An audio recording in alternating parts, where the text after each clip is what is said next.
Hello, and welcome to Life of a Boss, the podcast, hosted by entrepreneur, public speaker, and mentor, Jason Hardin. This podcast is all about helping audiences create and reach their own definition of success through positive thinking, perseverance, and personal development. Having survived extreme obstacles from an early age, such as cancer, poverty, abuse, family dysfunction, and even homelessness, Jason has learned how to master the art of resilience and defy all odds to become the boss he is today. So, get ready for some serious game and remember to keep an open mind. Now, without further delay, here is your host, Jason Hardin.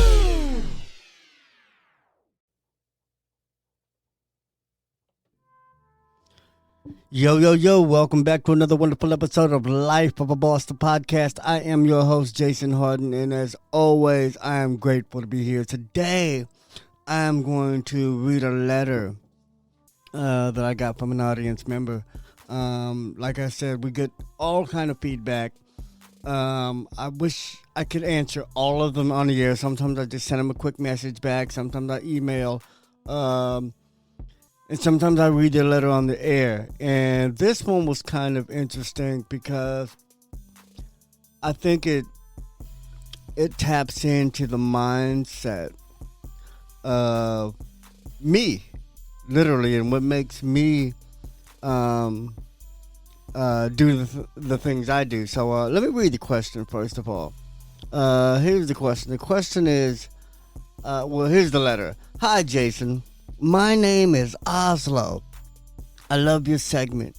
Really learned a lot from your story, and I have learned how to fight for what is mine because of your story.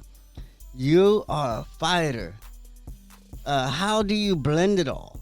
In one of your episodes, I gather that you also double as a chef. How do you do it? I really admire you. Do have a productive week. Jason, thank you all, as always. Well, Oslo, first of all, I appreciate you. Thank you for listening. Thank you for just wanting to do better, have more, be better. I'm assuming that's why you're listening, because nobody wants to listen to me if they ain't trying to be shit in life. So I assume that you are definitely trying to reach another level of joy, happiness, experience, whatever you want to call it. And so thank you for that, because anybody that gets it, and I mean get it by as in anybody that understands the hard work of somebody else, anybody that understands somebody that's a fighter.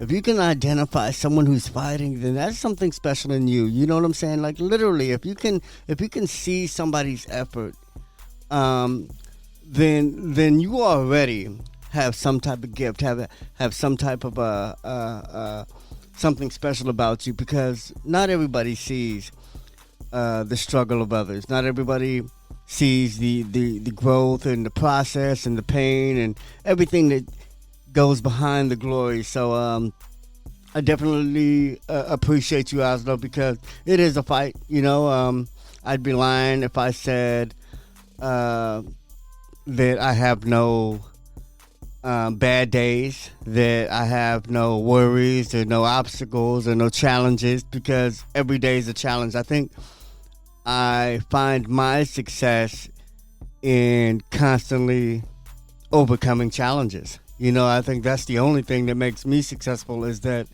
I don't stop overcoming the barriers and obstacles that get put in front of me. So I guess that's one of the things that keeps me able to move forward.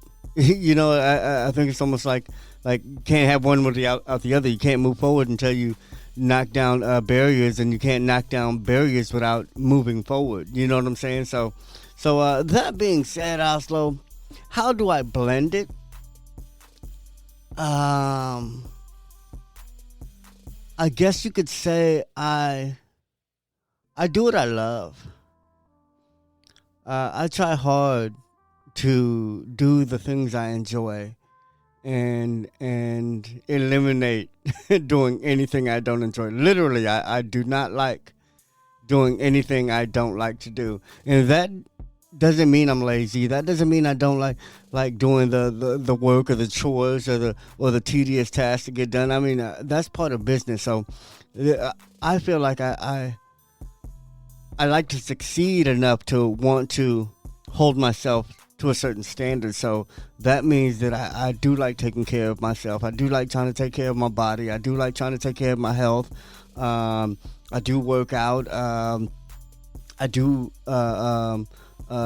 self-educate. You know, I try to learn. I read. I watch videos. I go through trainings and workshops and courses and I try to better myself in so many ways because I like to do things. I literally like to do things. I like to experience things and with cooking was kind of an easy thing for me to slide into because whether it be graphic arts I'm doing, whether it be the community stuff, the politics, the editing, the videos, the recording, and all that other stuff, like cooking was something I've always done. I've always resorted back to the kitchen and making stuff out of just wanting to create. I love creating, and cooking is just another part of creating, except to me it's one of the best forms of creating because you can eat the art at the end. And I literally try to create art. I try to create picture perfect plates and just indescribable flavors that just like, oh, that's perfect. You know, I mean, I try to replicate the greatest things I've ever tasted and even make those better. So it's definitely a passion. It's a joy. So when the opportunity to become a chef came up, really it was through my wife's job, and they were having problems with filling a chef's department, a private chef's department, and I felt like, you know what, I got some time to spare. I'm my own boss. I can chisel out a couple days a week to help the company out, to help you out at your job, and as well as just create and be creative and play with some food for a few hours. And not gonna lie, after that first day, I said, you know what, I can do this permanently, or at least I can do this for the foreseeable future. I didn't look at it like a job that I didn't want to go to, or that I couldn't wait to leave. I looked at it as an opportunity to be creative and an opportunity to grow and an opportunity to make extra money. You know, I'm never opposed to making easy money, and anything I do well and anything I have fun at doing is considered easy to me. So it was a no-brainer. But that's how I see all things that I find joy in. It's just, to me, it's a no-brainer in going out there and trying to do it.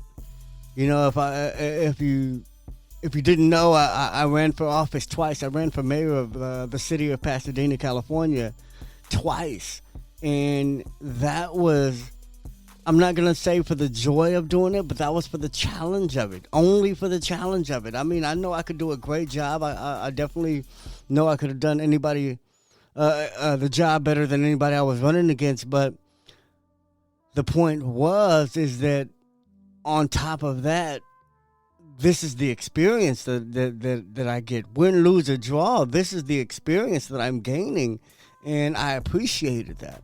I appreciated having to speak in front of hundreds and sometimes thousands of people, and I hate speaking in front of crowds. I appreciated having to meet and shake hands, and I'm very much an introvert and don't like dealing with a lot of people. You know what I'm saying? So it definitely broke me out my comfort zone, and I'm never scared to leave my comfort zone. I always see it as an opportunity to get better, to grow, to be great. And that's the honest truth. I see every opportunity to leave my comfort zone as an opportunity to be great. As an opportunity to say, yeah, I did that too. Yeah, I've experienced that. Yeah, I've seen that. Yeah, I know what you're talking about. Yeah, I know what it's like over there.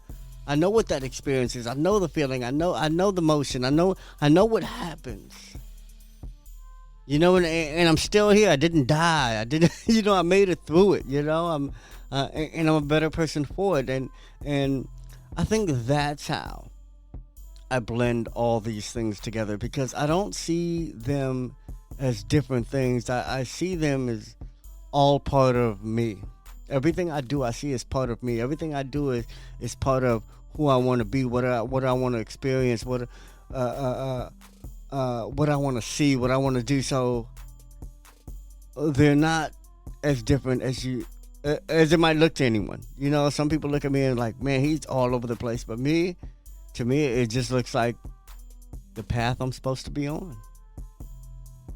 Everything I do looks like what I'm supposed to be doing. When I'm helping people, when I'm creating, when I'm doing art, when I'm out there selling product, when I'm whipping up something for my clients in the kitchen, it's like it all seems like something I'm supposed to be doing. When I'm at home, being a great husband, when I'm being a great uncle, when I'm being a good golfer, when I'm being a great friend, when I'm being a good son, it all feels like what I'm supposed to be doing at the time. When I'm being a neighbor, when I'm being a resident of a community and a community member, and when I'm being an advocate, it's like it all seems like what I'm supposed to be doing at that time. And like I said, that's how it all blends together. Anyway, I hope that helps, Oslo. I hope that gives you some insight into why I do what I do. And I think the next question should be, what do you want to do? And not just narrow it down to one answer, and that's good too if you're that laser focused on one thing. But what else do you want to do? I think that's a question that some people omit, or some people think it's a distraction, or and I guess it can be. For some folks, you know, everybody has their own definition of success, but me, it's what else do you want to do? I don't care what, it's like getting a brand new video game. I don't care how new the game is, how much money went into it, and how much research and how much marketing they put behind it, and how cool it is, and how new it is. It's like I'm only gonna want to play it for so long.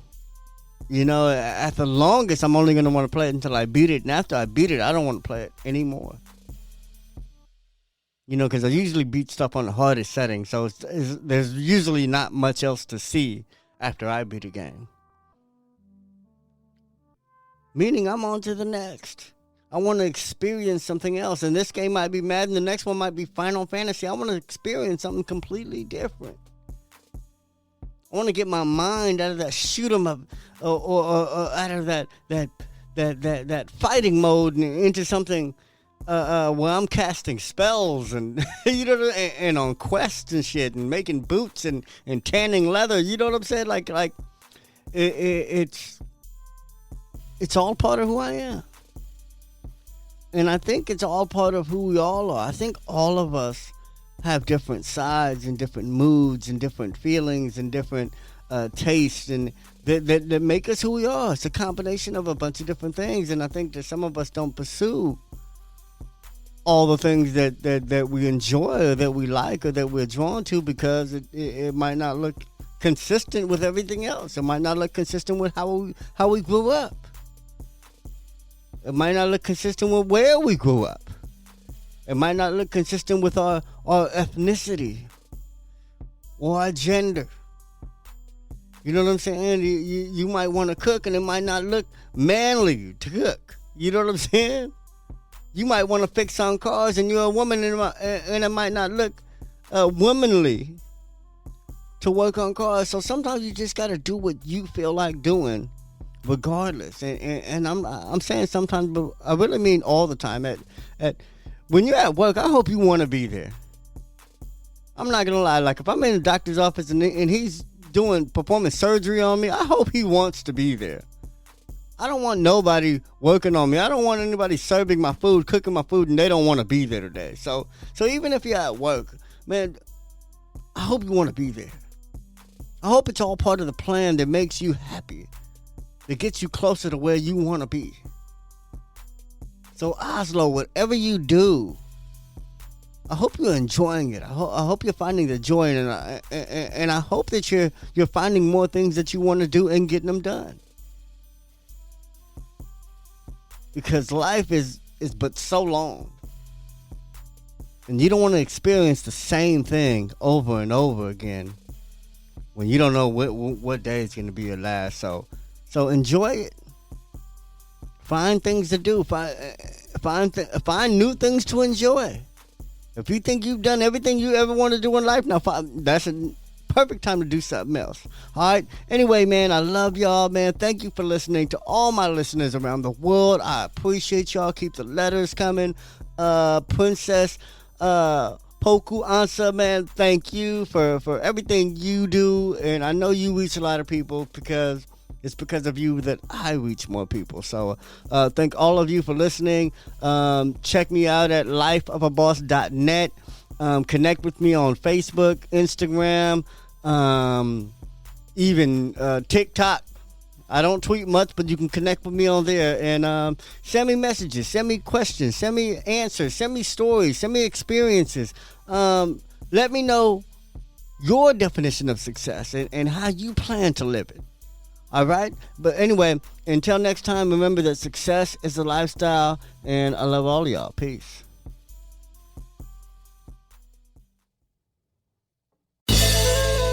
Did anything stand out to you in today's show? If so, let us know. Your questions, comments, and concerns are important to Jason, as he is determined to always deliver to you only the most impactful information and content. Until next time, please subscribe, like, comment, share, and leave a review whenever possible.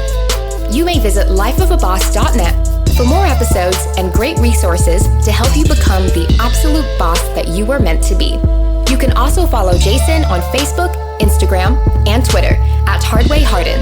Thank you. And to never forget that success is a lifestyle.